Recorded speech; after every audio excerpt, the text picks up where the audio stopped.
लोकसभेची निवडणूक अवघ्या 2 दिवसावर येऊन टेपलेली आहे। 7 तारीखला होऊ घातलेल्या लोकसभेच्या निवडणुकीच्या प्रचारार्थ म्हणून ही आजची सभा आहे। या सभेसाठी माननीय राजजी ठाकरे आलेले आहेत।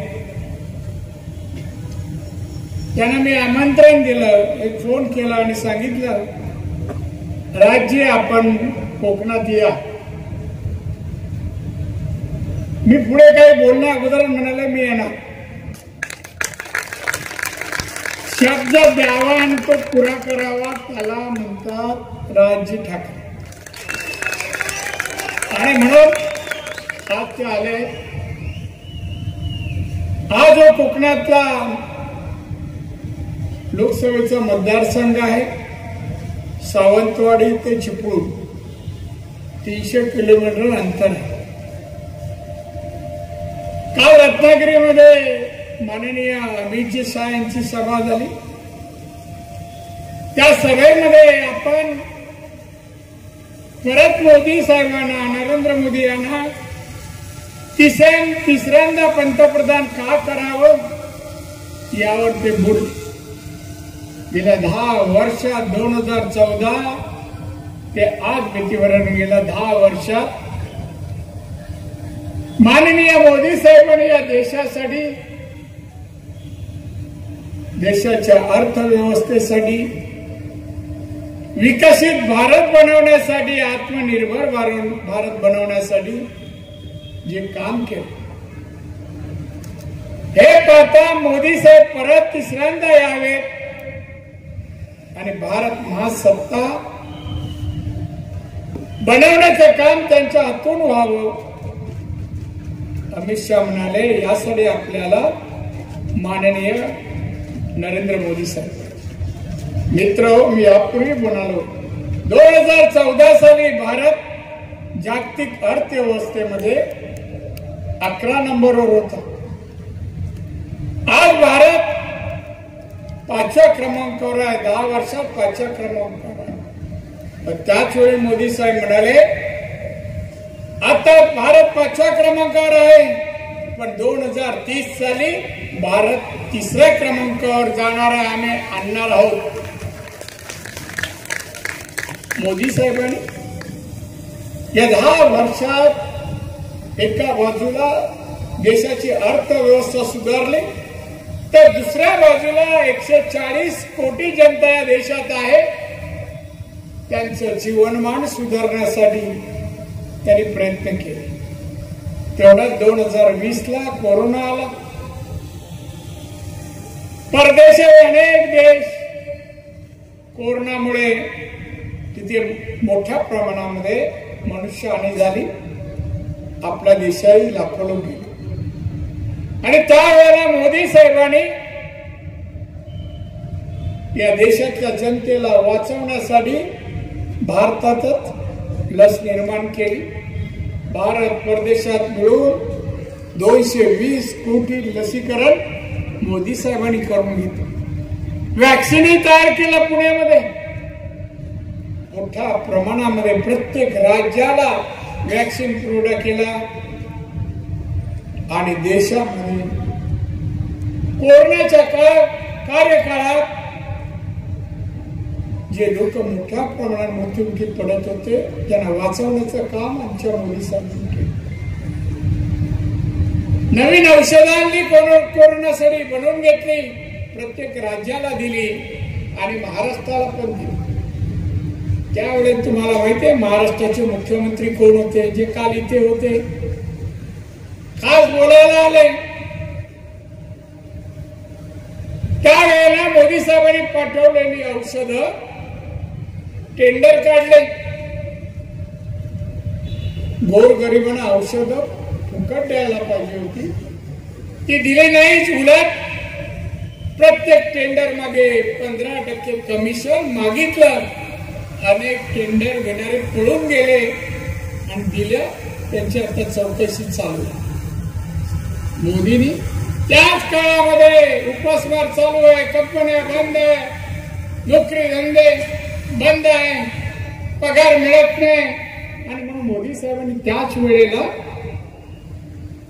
140 कोटी जनतेपैकी 80 कोटी गरीब जनतेला मोफत धान्य तेव्हा सुरू केलं, आजही सुरू आहे, पुढच्या 5 वर्ष सुरू राहणार.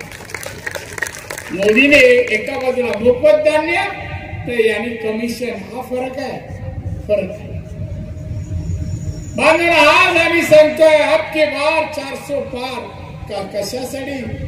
मोदी सरकार तिसऱ्यांदा यावं, मोदी तिसऱ्यांदा पंतप्रधान बनावं आणि हा देश प्रगतीकडे चालला. महिलांसाठी किती योजना आल्या, एकूण 56 योजना मोदीने आतापर्यंत 10 वर्षात जाहीर केल्या.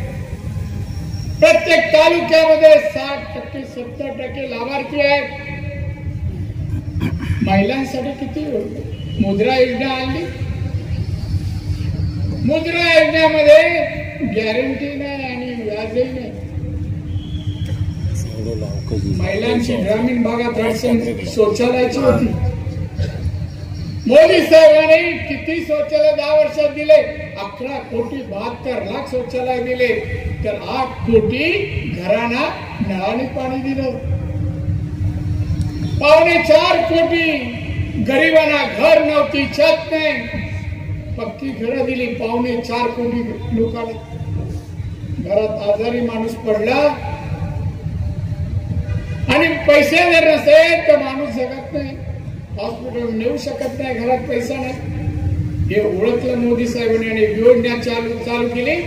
आयुष्यमान भारत 5 लाखाची मदत. बांधवांना काय सांगतोय? आम्ही सांगतो आम्ही काय केलं 10 वर्षात. जी दुसरी आघाडी आहे, ज्या आघाडीचे लोकांना इथं फिरताय देशभर, फक्त मोदी साहेबांना शिवाय घालणं, हे सरकार परत निवडून येणार नाही जी हमी देत आहेत. पण मोदीने केलेलं काम आणि कार्य याच्यावर काय बोलत नाही आणि स्वतःच काम सांगत नाही. काय केलं? आपल्या राज्यात 2.5 वर्ष शिवसेनेचे मुख्यमंत्री होते उद्धवजी ठाकरे. या 2.5 वर्षात तरी जनहितासाठी, लोकहितासाठी, शेतकरी, कामगार काय केलं सांगावं काहीतरी त्यांनी. शिळा घालायला निवडणुकीनंतर आपण तुम्हाला मैदान खोली करून देऊ आणि स्टेजी बांधून देऊ, त्याशिवाय काय दुसरं काही येतच नाही. मला पत्रकाराने एक प्रश्न विचारला. प्रश्न असा होता, उद्धवजी ठाकरे आणि राजजी ठाकरे काय फरक? फरक प्रत्येक 2 माणसात असतो आणि हा फरक फारच आहे. नव्हे कोणता? मला राजजी ठाकरे मी ओळखतो ते असे आहेत, माणुसकी जोपासणारे राजजी ठाकरे, मैत्री का पावित्र्य टिकवणारे राज ठाकरे, दिलेला शब्द पाळणं हे राजजी ठाकरेंचं वैशिष्ट्य आहे. वक्तृत्व आणि एखादा विषय जनतेला समजून सांगायचा, पटवून सांगायचा, तो त्याला आत्मसात काही स्किल, कौशल्य फक्त राज ठाकरे. राजकारणाचा अभ्यास विद्यार्थी सेनेचे अध्यक्ष असल्यावर तुम्ही पाहतो, कोणताही विषय चर्चा आणा, त्या विषयाला न्याय द्यायचं काम आतापर्यंत राज ठाकरेंनी केलं. असे आमचे राज ठाकरे. आणि आता दुसरे यांनाही बऱ्याच वर्षापासून ओळखतो. एखादा माणूस रस्त्याने नवीन शर्ट घालून निघाला आणि यांची गाडी मागे असते, बघा नवीन शर्टची कुठून आणलं असेल, पैसे कुठून आणले असतील. अरे मग तुला काय दुःख होतं? तर नवीन शर्ट घातलं, अभिनंदन कर, चांगलं शर्ट आहे. विकृती असलेला माणूस म्हणजे उद्धवजी ठाकरे. आता आम्ही कोणाला काय म्हणतात, तो माझा इतिहास त्यांना, मी वयाच्या 15 वर्षापासून शिवसेनेत बाळासाहेब ठाकरे यांच्या शिवसेनेत 2 रुपयाची पावती फाडून परत क्लास मधून मी शिवसैनिक झालो. मला तेही ओळखतात माझं पूर्ण आयुष्य. आणि इथे आले का एक वाक्य बोललो, शोभा देत नाही त्यांना. अहो, एक माननीय मोदी साहेबांना शिव्या देतात, अमित शहाना शिव्या देतात. अहो, कोणी कोणाबद्दल बोलावं याला काही मर्यादा आहे, संस्कार आहे, याची नाही. फक्त शिव्या देणं अब के बाद मोदी तडीपा सोपं आहे काय? किती जण खासदार आहेत? पाच खासदार आहेत. शरद पवारांकडे किती आहेत? 3, 5, 3, 8. आणि गावभर फिरतोय ना वन. राहुल गांधी त्याचे किती आहेत? 50, 58. आमच्या आजच 303 आहे आणि आम्ही 400 गाठणार आहे. सत्ता कशी काय येईल? राहुल गांधीचा जाहीरनामा मी वाचलो, हमारी सत्ता आ जाएंगे और हम 1 लाख रुपए हर घर के लिए बैंक में जमा करेंगे. हर घर वाले को 1 लाख रुपया उनके अकाउंट में जमा करेंगे. अरे सत्ता आली तर देणार ना, तो पण स्वतःच्या अकाउंट मधून 5 लोकांना तरी दे. बांधवणं नाही, फक्त हम हे करेंगे वोट देंगे. पण सत्ता येतच नाही तुमची. तेच उद्धव ठाकरे.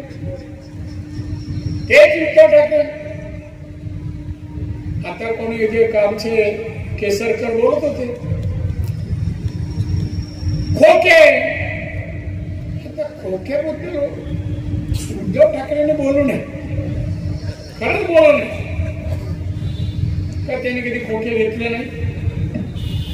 मी कधी मातोश्रीच्या आतल्या गोष्टी कधी जाहीर सभेत बोललो नाही. पण मी एका दिवशी 7:30 वाजता बरोबर मातोश्री शिरलो आणि 60 कॅबिन उघडले, दरवाजा आत जातोय तर मोजणं चालू आहे स्पीड मध्ये. 3 जण बसले. मी तसंच लिफ्टीवर गेलो साहेबांकडे.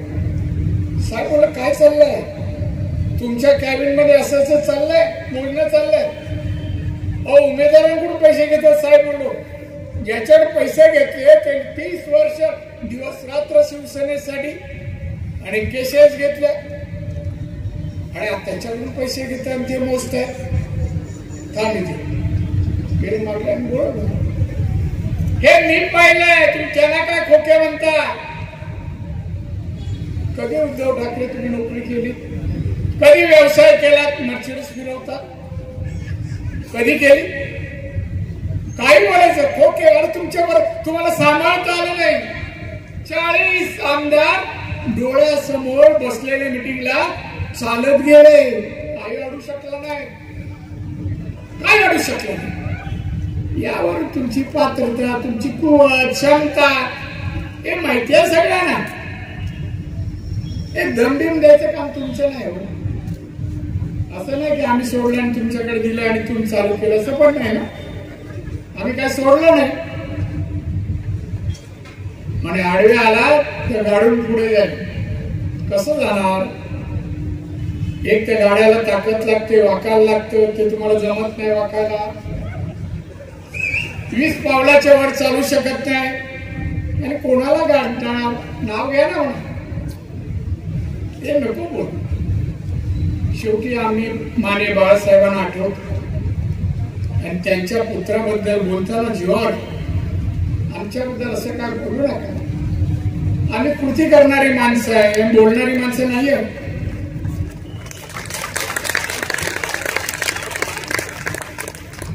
हा सिंधुदुर्ग जिल्हा साहेबांनी मला पाठवलं 90 साली.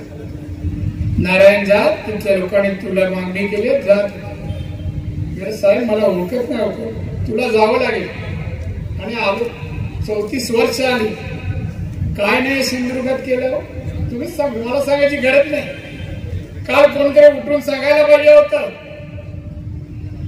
ही जी सगळी धरणं आहेत ना, मोठी, मध्यम आणि लघु, सगळी धरणं मी सुरू केली. पाणी टंचाई सिंधुदुर्गात नाही.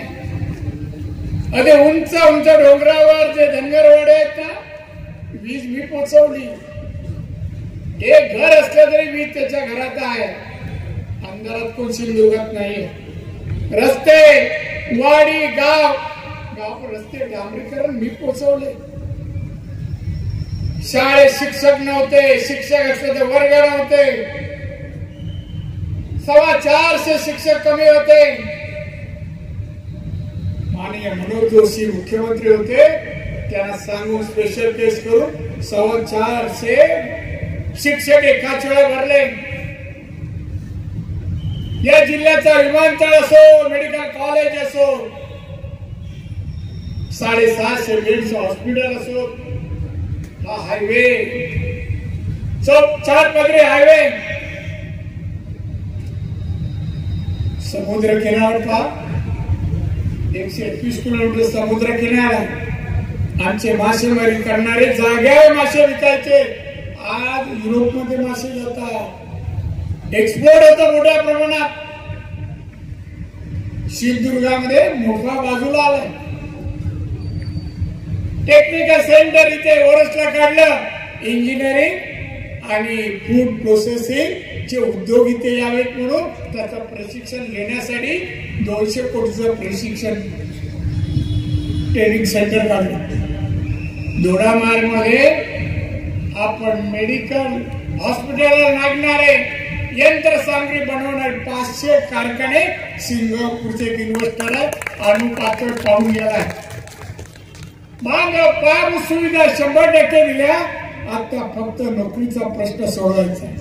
एक प्रश्न मात्र इथे वारंवार पत्रकार विचारतात, का तुमच्या किनारपट्टीमध्ये सिडको जागा संपादित करताय का,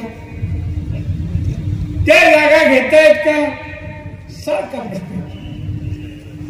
मी सांगू इच्छितो, जर सरकारी अधिकारी कोण असतील, असं काय मनात जरी असेल ना, सिंधुदुर्गाच्या कोकणातल्या कुठल्या किनारपट्टी सिडकोने 1 इंच जागा खरेदी करायला देणार नाही, ऍक्विशन करायला देणार नाही. इकडे ऍक्विशन करायचं, दुसऱ्याला द्यायचं. इथे नाही मरीन पार्क नाही होऊ दिला हो जपान सरकारचं, मासेमारीवर परिणाम होईल म्हणून नाही. संविधान नवीन पुढी सोडली.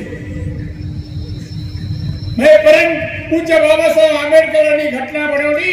हे घटना बघा, बदलू पाहतात मोदी साहेब. कोणी सांगितलं तुम्हाला? स्वप्न पडतात का न झोपता? मोदी साहेबांनी स्वच्छ शब्दात सांगितलं, अमित भाई शाळेत सांगितलं, आम्ही घटना बदलत नाही. परत पूज्य बाबासाहेब आंबेडकरांना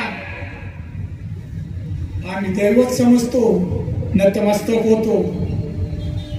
पण हे बोलण्याचा अधिकार काँग्रेस आणि त्यांच्या मांडीला आणून बसलेले उद्धव ठाकरे शिवसेना यांनी, शरद पवार यांना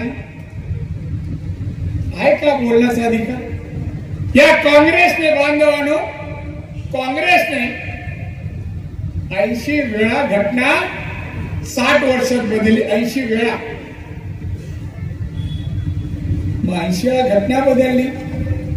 सावरकरांबद्दल न बोलायचं बोलतायत राहुल गांधी, सोनिया गांधी, शरद पवार. या स्वातंत्र्यवीर सावरकरांबद्दल माननीय बाळासाहेबांना गर्व होता. अनेक वेळा उल्लेख करायचा त्यांच्या कर्तृत्वाबद्दल. आणि आज जे सावरकरांविरुद्ध बाबासाहेबांच्या घटनेबद्दल बोलतात, त्यांच्या मांडीला मांडी लावून बसताय आणि आम्हाला बोलतात तुम्ही घटना बदलताय. संविधान बदलने चले, संविधान हम नहीं बदल रहे, फक्त खोटे आरोप करतात. मोदी साहब बोले ये महाराष्ट्र में एक आत्मा भटक रहा है, अस्वस्थ है, वो भटक रहा है. लगेच दुसऱ्याशी नाव न घेता दुसऱ्याने खुलासा केला पवार साहेबांनी. हा, माझा आत्मा भटकतोय. महागाईसाठी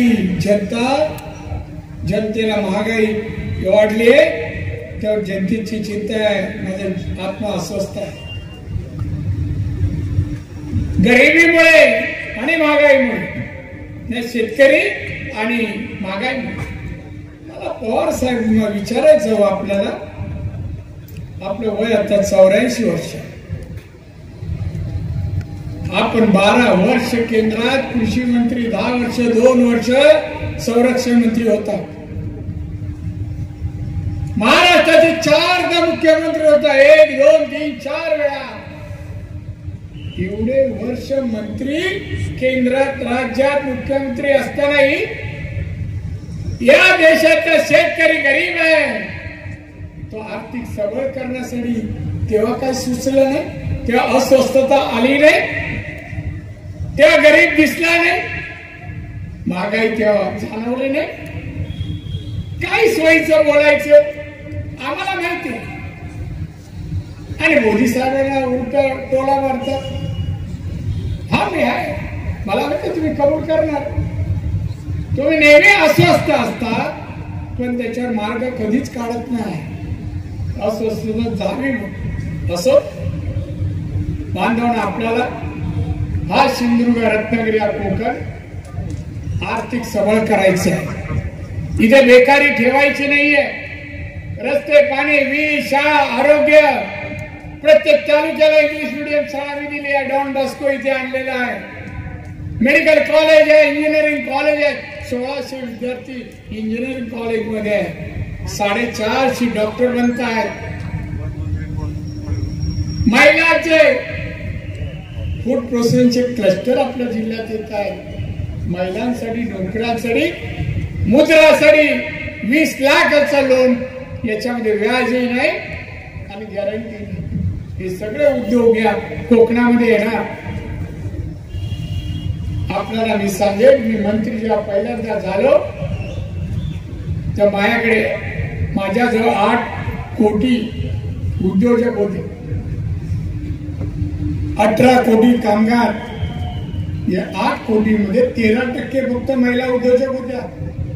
आज विचाराल 29% महिला उद्योजक या राज्यातील झालेले.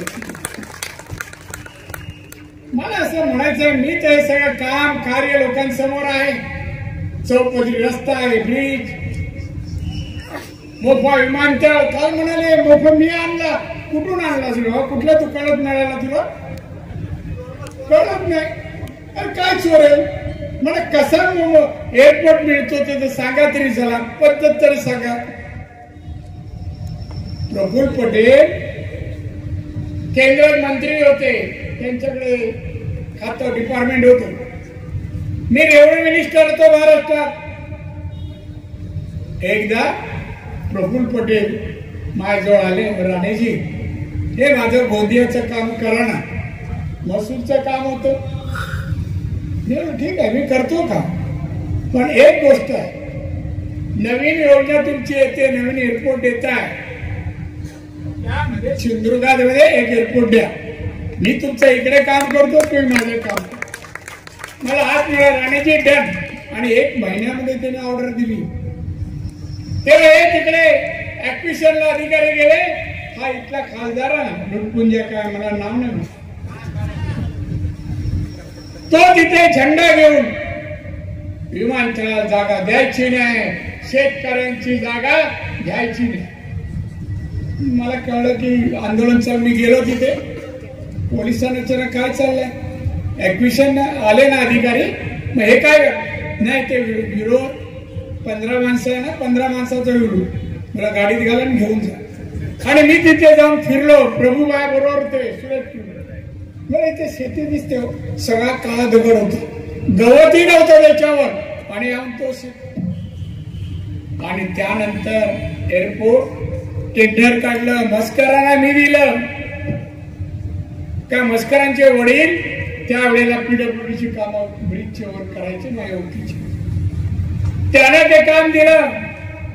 टेंडर हे बांधून झाला बांधवानं. आणि बांधून झाल्यानंतर उद्घाटन होतं. मी थोडं 5-7 मिनिटं, माझं हेलिकॉप्टर लेट आलं. तेवढा दिला उभे उद्घाटन करणारे अधिकारी बोलले, साहेब राणेजी आले. मी आलो, स्टेजवर गेलो. आश्चर्य वाटलं मला. जो माणूस जमिनी संपादकाला विरोध करत होता, तो माईक घेऊन येणाऱ्या लोकांचं स्वागत करत होता. मला आश्चर्य वाटलं. उद्धव इकडे बसले, डाव्या साईडला नाही, इथे माईक घेऊन उभा. मी माईक हातून घेतलं.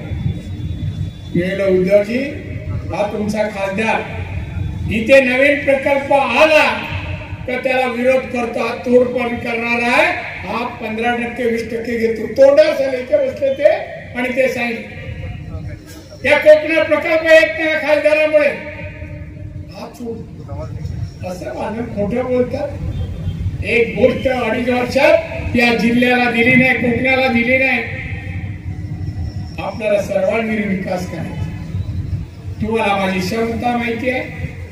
कोणत्याही प्रकारे मी या ठिकाणी मोठ्या प्रमाणात औद्योगिकरण करणार. चिडको इथे येऊ देत नाही मी. आणि तुम्हाला एकच सांगेन की कोणाच्या बोलण्यात येऊ नका. आता पत्रकार बरेच पाहुण्यासारखे आले, 25-30 संपादकांनी दिलेले प्रश्न येऊन आले, विचारतात, मी उत्तर देतोय. कारण ते सुखांचा प्रवास परतीचा हो आणि म्हणून मी त्यांना उत्तर दिली.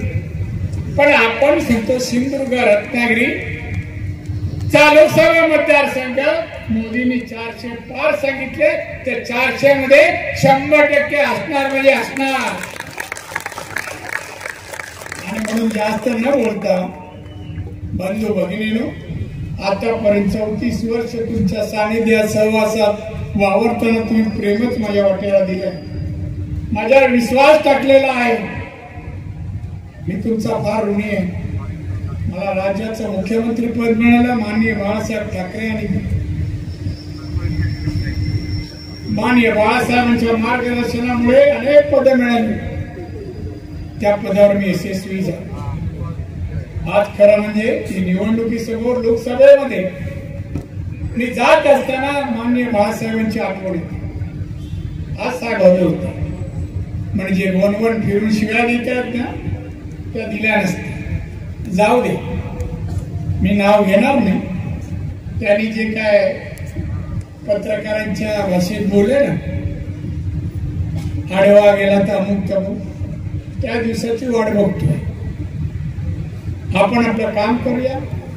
तुम्ही विश्वास प्रेम देता असंच चालू ठेवा. येणाऱ्या 7 तारीखला तुम्ही सर्वजण नातेवाईकांसह मित्र मंडळी शेजारी पाजाऱ्यांना सांगा, या वेळेला एकच ध्यास, एकच काम. 7 तारीखला सकाळी लवकर 11च्या आत जाऊन मतदानाच्या लाईनीत राहा, नंतर ऊन येतं आणि म्हणून उष्णतेचा त्रास होऊ नये म्हणून तुम्ही सर्वांनी जाऊन 100% मतदान या भागातून सिंधुदुर्ग रत्नागिरीतून व्हायला पाहिजे.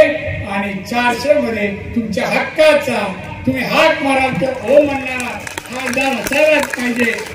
आणि म्हणून तुम्ही मतदान करून निवडून द्याल असे या ठिकाणी एवढा विश्वास व्यक्त करून माननीय राजू ठाकरे यांना परत एकदा त्यांचे आभार मानत असताना त्यांना दीर्घ